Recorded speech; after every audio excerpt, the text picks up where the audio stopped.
En el principio del tiempo todo era uno, unidad, Padre, latencia o sí mismo. El tiempo se extendió y expandió, y se abrió el espacio, y con la dimensión espacio-tiempo el dos, la dualidad, la madre, la gestación o lo otro. De la gestación de lo otro a partir del sí mismo se abrió la tercera dimensión, y el espíritu o el ánima emergió, dando paso a la materia, al tres, a la trinidad o a lo trino, al Hijo y al Espíritu de lo creado.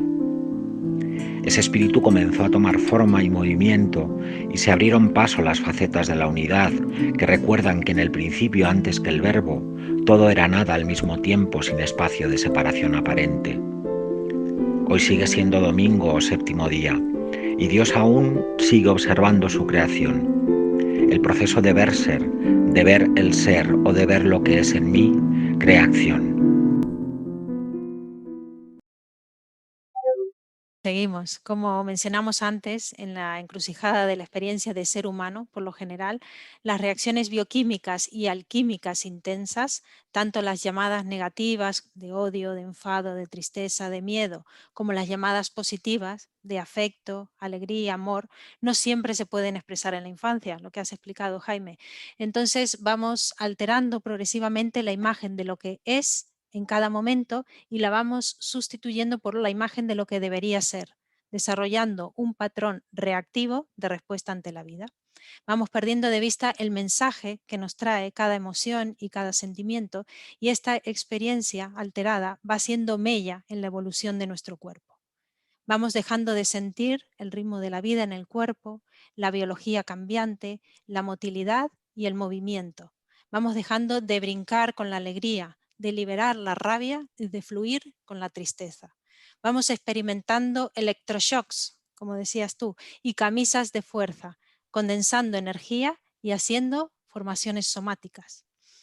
Estamos ya, lo venimos anunciando, en el segundo escalón, el de las emociones y los sentimientos, que son las verdades del alma encarnada, y que cuando se reconocen en el cuerpo biológico posibilitan un camino de transforma-acción hacia el recuerdo de sí espiritual. En una entrevista en un canal de YouTube, Camino Conciencia, se llama, que está publicada en el 2016, tú dices, Jaime, me encontré con este trabajo que tengo ahora a los 30 y tantos años, ya después de haber estado 10 años en la universidad estudiando Derecho y Filosofía y después Psicología, de haber estado después en una empresa multinacional como director de formación y de selección. Y me encontré con Alexander Lowen, que vino a España en el año 1978. Y entonces yo hice con él un taller de lo que yo hago ahora, de análisis bioenergética. Me impactó aquella experiencia. En fin, aquello cambió mi trayectoria hasta el momento actual. ¿Qué te emocionó, Jaime, de ese momento? ¿Qué te movió del encuentro y en el encuentro con Lowen y con tu espíritu? Porque algo te cambió. Te ha cambiado de tercio, has soltado la trayectoria y la tendencia que llevabas hasta el momento. ¿Qué te impactó? Ay, vaya pregunta que haces, ¿eh? Pues mira, yo tenía que tomar una decisión importante y entonces, pues me hablaron de una persona que, bueno, que trabajaba con, bueno, me recomendaron una persona. Y entonces empecé, y esa persona venía de París, donde había conocido la bioenergética y hacía unos ejercicios y tal, ¿no? Y bueno, estuve con esta persona un tiempo, un par de meses, y entonces fue cuando vino Lowen, ¿no? Alexander Lowen, porque esta persona le invitó a venir. Entonces, bueno, yo sabía inglés y entonces le traduje y fui para traducir a Lowen y mientras Lowen trabajaba. Entonces me encontré una persona yo venía, yo venía de una empresa Procter & Gamble, ¿no? Que es una multinacional muy conocida, y entonces y los americanos son como son y tal, y los jefes americanos a veces son insoportables, ¿sabes? Porque lo quieren todo y lo quieren ya, y además y hacen muchas historias, en fin, trucos, ¿no? de jefes importantes y cosas así. Entonces yo vi a Lowen, un hombre que entonces tendría, no sé, 60 años o algo así, que era pues como una maravilla, o sea, de espontaneidad, no de darle vergüenza de nada, de seguridad en sí mismo, de claridad, ¿no? de reírse y al mismo tiempo estar diciendo una cosa profunda, de, de estar en el ahora. Y nada, hacíamos ejercicios de bioenergética, que yo los sigo haciendo, y en los Zooms que hago, pues yo me pongo a hacer los ejercicios. No voy a decir la edad porque tengo 30 años menos de los que tengo en el DNI, y entonces, en fin, prefiero mi edad, la del DNI, así, ¿para qué voy a ir diciendo la edad, no? Pero, pero bueno, ya te puedes imaginar que por las fechas, ¿no? Que la cosa está, en fin, tampoco quiero decir si me he vacunado o no, tampoco, y cosas así, ¿no?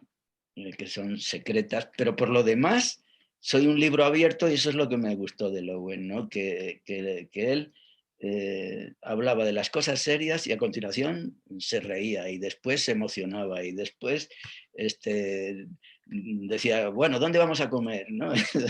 Lo decía en inglés, ¿no? Y entonces le llevamos a Botín, ¿no? Al restaurante en Madrid, a un sitio típico y tal, y todo el rato gastando bromas, ¿no? Este restaurante es el más antiguo de Europa, es del siglo XVIII, aquí venía Goya a comer, y el tío bueno, y él estaba asombrado y tal, ¿no? Pero, y nada, pues iba yo y otros 3 más, íbamos 4 con él, a estar con él comiendo y tal. Y bueno, de ahí, pues luego nos volvimos a ver, y yo le llevé a la universidad, a la Facultad de Psicología, y estuvo hablando un montón de gente, vino a ver a Lowen. El año 78, Franco había muerto 3 años antes en España, en Madrid, en la universidad. Había un ambientazo allí de libertad y de cosas nuevas, y de dar saltos y gritar. O sea, la bioenergética era la bomba, ¿no? O sea, y Lowen, y traer a Lowen a la Facultad de Psicología de la Autónoma, pues eso era... Y había gente en el salón de actos, todo lleno, y gente fuera, no sé, se calcularon 2.000 personas, 2.000 estudiantes oyendo a Lowen, y yo traduciendo a Lowen y dando saltos con él y haciendo los ejercicios.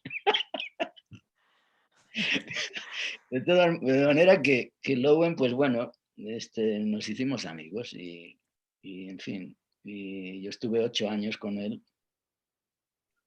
Pues él hacía, yendo a Estados Unidos, hacía pues cursos de formación. Yo hice la formación allí con él, y en otros sitios, el sur de Italia, Grecia. Bueno, tuve mucha suerte. Yo entonces, pues, en fin, me lo podía permitir, y tuve mucha suerte. Pero en el 84 llegó Pierracos, que eran socios, Lowen y Pierracos, discípulos de Wilhelm Reich, y Lowen, y los dos crearon la bioenergética juntos. Cuando murió Reich, que fue en el 57, y Pierracos, que era un médico, los dos, Lowen y Pierracos, eran médicos psiquiatras. Lowen hizo su carrera de medicina en Suiza, y luego pues hizo psiquiatría. Y entonces tenían la consulta, crearon la bioenergética en la consulta de John Pierracos en Nueva York, en el sitio no me acuerdo ahora cómo se llama, que es muy, muy conocido de Nueva York, donde están los artistas, los intelectuales y todo eso. Bueno, y entonces Se separaron 10 años después porque Pierrakos conoció a Eva, que canalizaba el pathwork.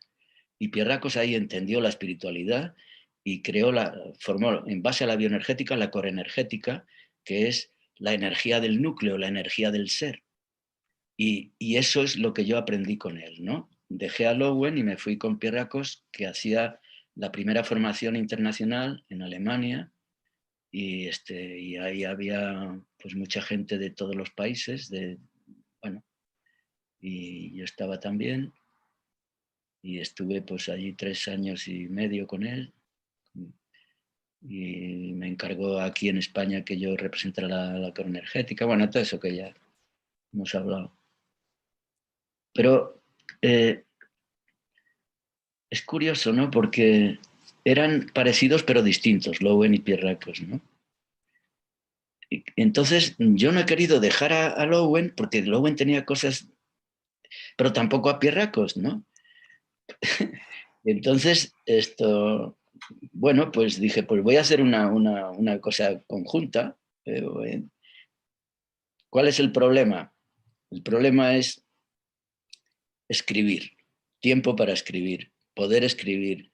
Llevo años pensando en escribir un libro, pero tengo mucha documentación, pero no hay forma. O sea, creo que no lo voy a conseguir, no lo sé. Entonces, pero esto que estamos haciendo es mejor que un libro, porque lo estamos pasando bien, es una charleta, ¿no? Y bueno, salen cosas que podían estar escritas también. Bueno, quedará registrado aquí, Jaime. Dando la solución, a lo mejor. A lo mejor. En el libro Un modelo de integración de la dimensión corporal en psicoterapia, de Ana Jimeno Bayón Cobos, son nombrados 110 métodos o modelos de tratamiento que acuden al uso de la vía corporal, Jaime. Ante esta gran variedad de prácticas terapéuticas corporales actuales, la autora propone diferenciar entre psicoterapia corporal, método psicocorporal o intervención corporal. La evolución de las psicoterapias corporales se puede investigar históricamente, claro. Como punto de partida, en el contexto psicoanalítico, el mismo Freud, y de eso hemos hablado también antes, partía del cuerpo en el camino hacia la terapia del habla. Sándor Ferenczi incorporó la dramatización en su consulta, animando a sus pacientes a expresarse desde el cuerpo. Luego, por la parte del contexto psicosocial, pues mencionar a Jacob Levi Moreno con el psicodrama, que mostró la relevancia de la interacción corporal como recurso para sacudir el organismo en lo emocional que tenemos en las entrañas, que tenemos dentro. Pero luego, Jaime, después está la biosíntesis de David Boadella, el grito primal de Janov, el focusing de Gendlin, la psicomotricidad relacional de Lapierre, sí, el psicoanálisis dinámico de Sarkisov, sí. ¿no? La técnica Alexander, la conciencia sensorial, el método Feldenkrais, la acupuntura, la cromaterapia, el trabajo con chakras, el aikido, la eutonía de Gerda Alexander, el método Pilates, el Rolfing, la euritmia de Rudolf Steiner, la psicosíntesis de Roberto Sajoli, la terapia de Kelleman, los trabajos sobre los estados alterados de conciencia, el trance, el éxtasis, la experiencia mística, pues aquí y seguiría porque es una lista. Nadie está haciendo lo que hago yo, que es lo mejor, que es una síntesis de todo ello, de cuerpo, energía y conciencia. Eso, para ahí iba, Jaime, me viene justo porque es que es eso, es la bioenergética. Has reconocido un core energético, ¿no? Digamos, del espíritu, y ahí ha entrado ya Pierrakos con todo esto. Bueno, nos gustaría que, así como nos has hablado de Lowen, si puede ser que nos hables de Pierrakos y este elemento que introduces a la bioenergética, que es la core energética. Claro que sí, porque sin despreciar nada de la bioenergética y de los ejercicios que tiene y todo lo que es... pero la core energética asume eso mismo y habla de lo que no habla nadie. John lo toma de su mujer, que es la que está canalizando, del guía, ¿no? Y el guía habla del núcleo del ser.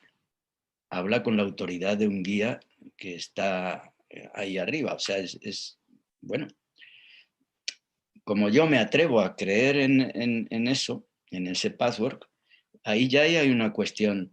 ¿Es científico? ¿No es científico? Hay mucha gente ha decantado lo suyo, cada vez menos. Va ganando terreno en incluir la espiritualidad en el trabajo corporal. Va ganando terreno cada vez. Y bueno, y eso ha sido muy positivo, que los intentos de mucha gente, ¿no? Todo esto que has dicho no es muy válido, ¿no? Pero todo lo que es la sabiduría psicoespiritual del patchwork, eso, y que está escrita, ahí no ha llegado nadie todavía a emplear eso como lo empezó a emplear John Pierracos, ¿no? Y como, bueno, y como yo intento, ¿no? Pero yo no le llego a la altura a John Pierracos, ¿no? Por lo menos así lo creo yo. Entonces, aquí el tema es la profundidad y la completud, ¿no? Es decir, que puedas estar trabajando de una manera unificada, con todos los niveles, y que de esa forma piramidal, una persona echándose a llorar por primera vez después de muchos años, porque no hizo su duelo en su momento, ¿no? Estoy pensando en una mujer que tuve, que su marido se mató con una moto, eran jóvenes, 40 años, pero estuvo en coma su marido una semana. Y durante esa semana esta mujer estuvo, como hace muchas mujeres, haciéndosela fuerte, ¿no? Y recibiendo a los amigos y incluso pues riendo y tal, como volcada a la gente, ¿no? Un carácter rígido, ¿no? Haciéndolo todo tal, todo el mundo diciendo, hay que ver, Cristina es una mujer, qué bárbaro, fíjate, ¿no? Ahí está, qué entereza, qué tal, ¿no? Y unas narices. A los 2 años tuvo una depresión por no hacer el duelo en su momento, por ponerse la máscara de que aquí no pasa nada, ¿no? Que es la máscara de la rigidez, ¿no? Todo está bien, ¿no? Entonces, bueno, el trabajo con esa persona pues es muy complejo, ¿no? O sea, muy complejo, porque ella decía que en la siesta, cuando ella dormía la siesta, pues que se aparecía su marido, o sea, que hablaba con él. Bueno, entonces, ¿cómo trabajas tú con eso, no? O sea, es complicado, ¿no? Primero tienes que poner a esa persona a llorar y a hacer el duelo que no hizo en su día. Porque mientras no haga eso, le va a pasar de todo, ¿no? Imaginario o no y tal. A mí, ¿qué me cuentas si te habla tu marido? No le di ninguna importancia si le habla a su marido. No me metí ahí. Pero fui a trabajar con su duelo, su llanto y su rabia. Como hacen las mujeres de Irak, en la guerra de Irak, cuando se moría de un bombardeo y ves ahí a la madre con el niño muerto en sus brazos y rodeado de 6 amigas llorando con ella un día entero, llorando y gritando. Todo está permitido porque aquello es una locura, ¿no? Ese es el duelo. Y cuando todo eso está ocurriendo, cuando ese duelo sale, cuando eso sale fuera, esa rabia y ese llanto, entonces la vida misma, esto lo dice Keleman, ¿no? Hace un loop, o sea, va bajando el dolor, a medida que va saliendo el dolor, va bajando la energía, toca fondo y la vida misma te lleva otra vez a la vida, sana, y aceptando que se ha muerto tu hijo y hay que empezar de nuevo, yo estoy viva, me vienen las ideas de siempre, voy a hacer la comida, voy tal, y ya aquello se queda en su sitio. Y creo que mi pobre hijo, pues bueno, está en un buen sitio, está tal, y ahí se acaba la depresión o lo que sea, ¿sabes? Después de hacer el duelo. Este duelo no lo puede hacer un psicoanalista, ni lo puede hacer no sé, todos esos casos que me has dicho, ¿no? El propio Lapierre, ¿no? Yo le conocí mucho a André Lapierre, venía a nuestros congresos y es socio de honor de nuestro, y el otro también, Sarkisov. Sarkisov. Sarkisov era discípulo de Ferenczi. Y hacía lo mismo, ¿no? Un psicoanálisis con el cuerpo, pero un entrar en el cuerpo muy modosito, no sé cómo decirte, ¿no? Y los otros también. Pero atreverse a trabajar con las emociones negativas reprimidas de una persona de 40 años que se le ha muerto su marido y con toda seguridad llevar el camino que llevas de hacer ese duelo sabiendo que eso es lo que necesita y que eso es lo que la va a curar, eso no lo hace, yo creo, ninguno de los que han mencionado. ¿Y qué hubiese hecho Pierracos en esta situación, por ejemplo? Lo mismo que yo. Porque Pierracos es mi gran maestro. Bueno.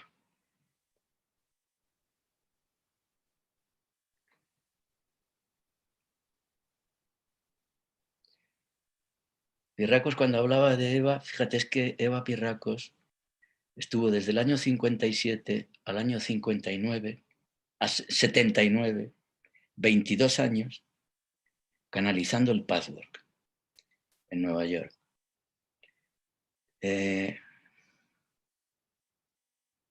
Ella ponía cada mes, después de cada que venía el guía, ponía una flor en una mesa, entonces ella hablaba en estado de trance ligero y le grababan lo que ella decía. Al principio lo escribía y después lo hablaba. Le salía una voz como rara, de trance ligero, y así pues 22 años, ¿no? La sabiduría que hay en ese pathwork, ¿no? Es una palabra en inglés que significa camino, trabajo, ¿no? O sea, el trabajo que haces tú en tu camino, ¿no? Tu propio camino. La sabiduría que tiene ese material, ¿no? Porque Eva era una mujer muy guapa, bailarina, y que tenía un estudio de baile en Nueva York. Y allí llegó John Pierracos. Está en este libro, la experiencia. Así está ahí, Sí. ¿no? Cuéntala. Y conoció a Eva, ¿no? Y luego la volvió a ver otra vez y ahí ya se enamoraron y se casaron. Y es muy gracioso porque esa mujer, que además era esquiadora, o sea, no tenía nada de espiritual, digamos, o sea, no, pero le vino ese guía y ella escribió, habló. Hay una profundidad psicofilosófico-espiritual en el patchwork impresionante. Y eso no lo ha tocado ninguno de esos otros, que está muy bien. Pues todos esos que dices no trabajan con esta profundidad que es la que yo creo que hay que intentar. Porque, y si no, que me demuestren otra cosa. Yo estoy dispuesto a salir en la televisión con uno de estos a ver dónde está el asunto. O sea, qué es lo que es profundo de verdad y a dónde llega cada uno. Has hablado tú de Keleman antes, Jaime. En el libro, bueno, has hecho la presentación de 3 o 4 de sus libros y en el libro de uno de ellos, Anatomía Emocional, que lo tengo aquí, tú dices que no estamos ante un cadáver en la Facultad de Medicina. O sea, fíjate que Oye, lo estás que hay bien que hacer. documentada, ¿eh? Enhorabuena. Sí. Joder, Y luego en la experiencia somática, que es este otro que también has presentado este libro, tú lo he dices, traducido también. y lo has traducido, el proceso somático fue durante años para muchos de nosotros, psicoterapeutas lowenianos, una forma refinada de bioenergética. Esto un poco refiriéndote a lo que hace Keleman. Bueno. ¿Por qué ese refinamiento, Jaime? Pues porque Keleman y su maestro, que es el Carl Fritz von Durkheim, que fue un filósofo que estuvo en Japón dando clases de filosofía en Kioto, y trajo el orientalismo, digamos, toda la meditación, el tema oriental, digamos, de sanador, en los años 60 también, aquí a Europa, ¿no? Carl Friedrich von Dörgen y Telemann, su discípulo. Entonces, Telemann trabaja con algo muy necesario actualmente, muy necesario, que es un aspecto de la salud natural, integradora, que puede perseguir cualquiera, ¿no? Hoy día mucha gente está aprendiendo a cuidarse y no a ir al médico tan fácilmente, ¿no? Sino que intentar por medios tan sanos como la nutrición, no sé, el deporte, la respiración, aunque bueno, la respiración habría también que hablar de ese tema, ¿no? Hay una respiración natural, que es la nuestra, y hay una respiración disciplinada que no es lo mismo, ¿no? La respiración es la manifestación fisiológica del espíritu y hay unas cosas interesantes, ¿no? En la respiración. Muchas meditaciones o muchos tipos de respiración no tocan fondo. Aquí la cuestión es tocar fondo, y tocar fondo solo se puede tocar fondo con la fe en el espíritu, así de claro. Si te la juegas ahí así o te quedas en la superficie de alguna manera. Y esto también lo dice el curso de milagros, ¿no? Oiga usted, terapeuta, aquí la sanación no la hace usted, la hace el espíritu. Cuando dos personas se están ayudando, ahí está el espíritu, que es el que sana. Entonces, ¿qué hago yo? Pues cada vez que empiezo una terapia, pido ayuda al mundo del espíritu, al espíritu le pido ayuda para sanar a esa persona, para que salga bien la sesión, y para mí. Eso dice el curso de milagros, que el terapeuta tiene que pedirlo también para él. Si no, que no se crea que él no lo necesita o que él es el que cura. No, cura el espíritu. Si no tocas ese fondo, no has llegado al punto justo, creo yo, ¿eh? Y muchas de las técnicas que has mencionado, por un respeto humano, por una cosa así de no cientificismo, por no mencionar a Dios, fíjate, si es que está prohibido casi, ¿no? Es que está mal visto hablar de la palabra Dios, pero bueno, ¿esto qué es, no? O sea, y da como vergüenza, ¿no? Yo he estado también participando de eso, muchos años he estado yo diciendo, sí, la energía, el universo, Dios, como cada uno lo llame. No, señor, yo ahora lo llamo Dios directamente y se acabó. Y al que le guste y al que no, pues... Pero ese afán, ¿no? De que, o sea, no es científico, y como no es científico, pues ya está, ni se habla de ello. Bueno, pues creo que ese es un error, ¿no? Si en el trabajo terapéutico una persona no toca fondo espiritualmente, por lo menos que lo diga. Y si lo hace, que se atreva a decirlo. Porque no se sabe bien, y claro, y la publicidad se maneja perfectamente por 20.000 canales, ¿no? Hoy día, ¿no? Y entonces aquí el like y la apariencia, y estas son cosas muy serias, ¿no? Y no se puede andar con eso, ¿no? Ofreciendo cosas modernas y elegantes, ¿no? Pero que no tocan de verdad al fondo al que hay que llegar en el trabajo. Eso es lo que opino yo. En el libro justamente que hemos estado viendo antes, Eros, Amor y Sexualidad de Pierre Racock, no sé si se ve bien ahí, Sí. pues él dice, Pierre Racock dice que el mecanismo de defensa es una reacción bioquímica inherente. Hace posible que los humanos reaccionen ante el peligro huyendo o luchando. Para preparar una acción u otra reacción, los sistemas glandulares del cuerpo liberan hormonas que aumentan la tensión sanguínea, potenciando y excitando al organismo. Entonces, ¿qué es para Jaime Guillén y la biosomatocorporeidad biocore, que es más o menos lo que venimos hablando ahora, hacerse mala sangre. Biocore paz, pero si incluimos eso es, energética y password. y password. Pero si incluimos a Keleman, podemos decir biosomato. Ah, sí, sí, sí. Es verdad. A ver, biopsicocorepaz.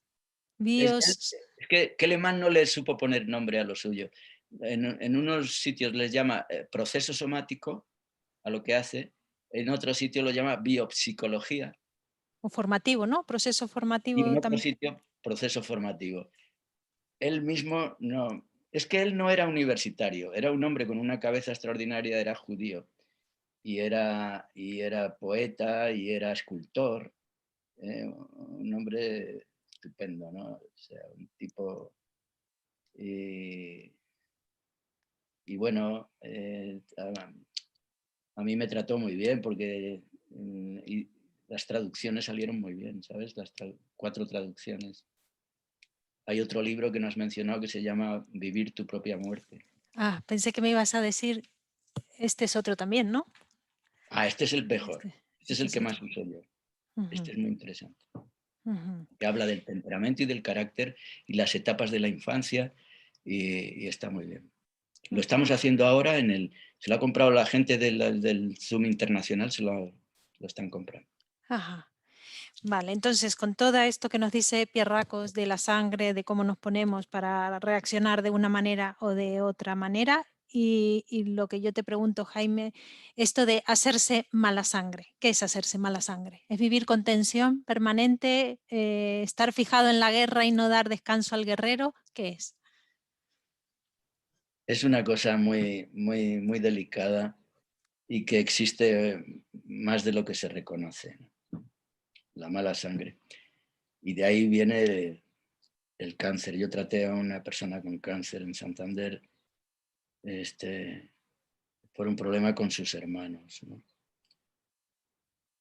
Sí, la mala sangre yo diría que es el rencor acumulado contra un hermano o un pariente o una persona querida, ¿no? O sea, con la que te une un lazo familiar o, ¿sabes? El rencor hace mala sangre. El perdón abre la puerta del amor y es lo contrario del rencor. ¿Cómo llegamos al amor desde el rencor? De nuevo, con el aparato, con el nivel emocional, dejando que actúe en primer lugar el nivel emocional. Es lo mismo que si una persona está borracha y se va a dormir y tiene ganas de vomitar y no se duerme porque no vomita y entonces lo pasa fatal y entonces está enfermo, yo qué sé, ¿no? Porque si tienes que vomitar, contener el vómito porque no te gusta vomitar, que le pasa a mucha gente, ¿eh?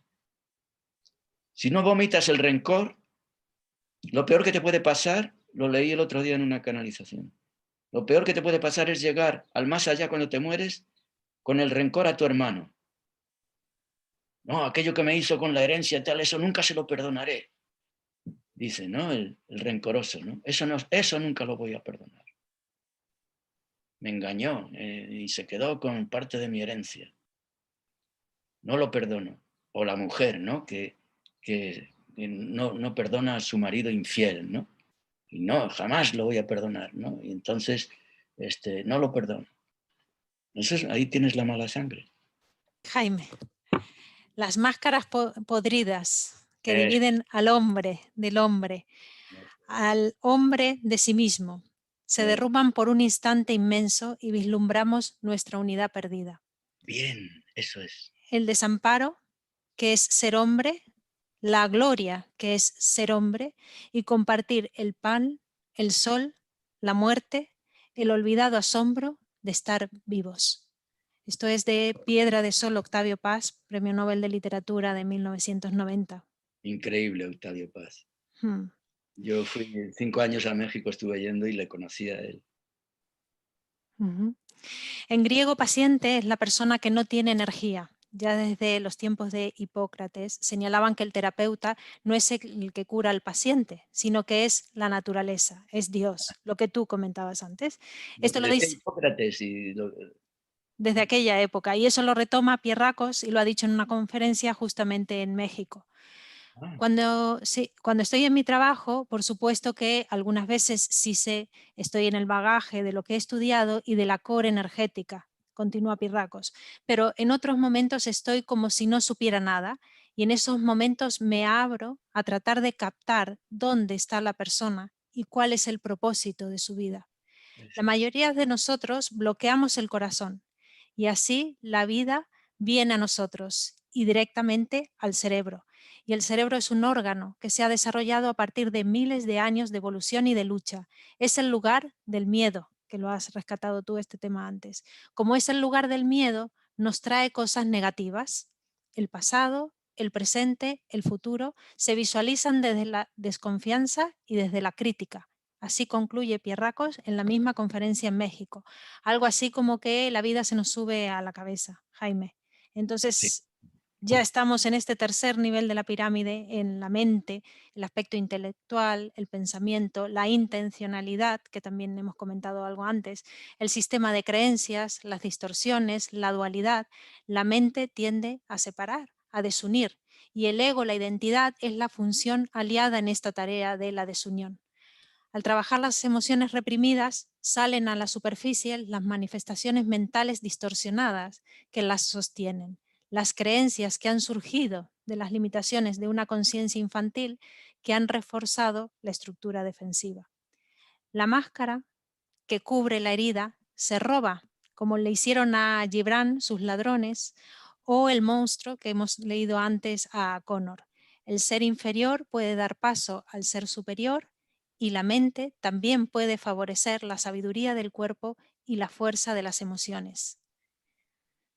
¿Qué hay quien intente reinar, viendo que ha de despertar en el sueño de la muerte?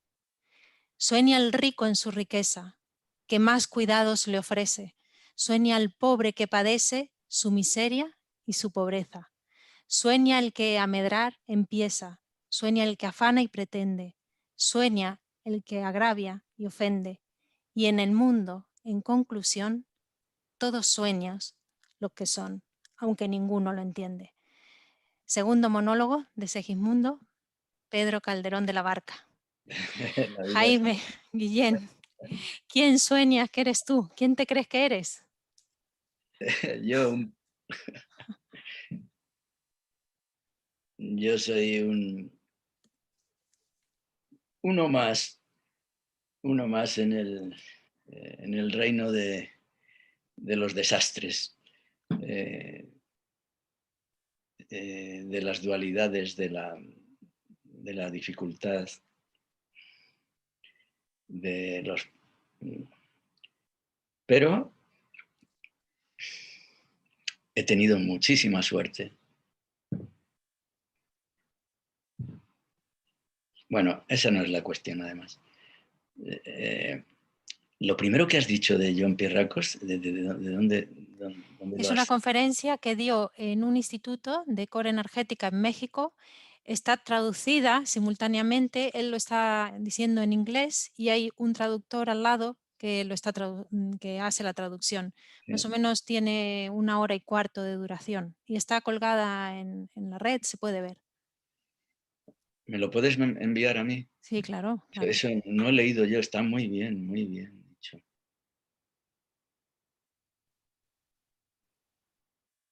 Es que el Pierracos tenía un guía también, ¿sabes? Tenía un guía. Y sobre todo al final de su vida, pues no sé, había mucha magia ahí, mucha... Él veía el aura y también eso le ayudaba mucho en el trabajo. Yo a veces la veo también un poco. Se ve alrededor de la persona y está haciendo así. A veces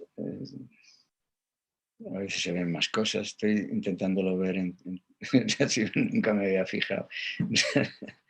Pero el aura tiene distintos colores según lo que esté ocurriendo. El aura, cuando estás meditando, el color es violeta. El color es violeta. Cuando en otros casos, bueno, ese es otro capítulo a hablar de la energía y el funcionamiento de la energía en el cuerpo y el aura del ser humano. Tenemos un aura con 7 capas. Todo eso es un tema también importante para tocar, ¿no? Porque ahí hay un trabajo científico formidable de John Pierrakos. Hey, ¿queréis conocer los secretos de la vida? Hagamos entonces un círculo sagrado.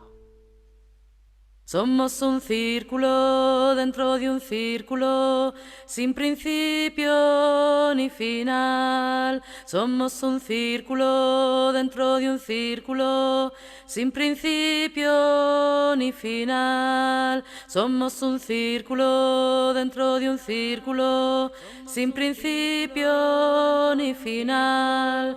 Somos un círculo dentro de un círculo, sin principio ni final. Somos un círculo dentro de un círculo, sin principio ni final. Somos un círculo dentro de un círculo, sin principio ni final. Somos un círculo dentro de un círculo, sin principio.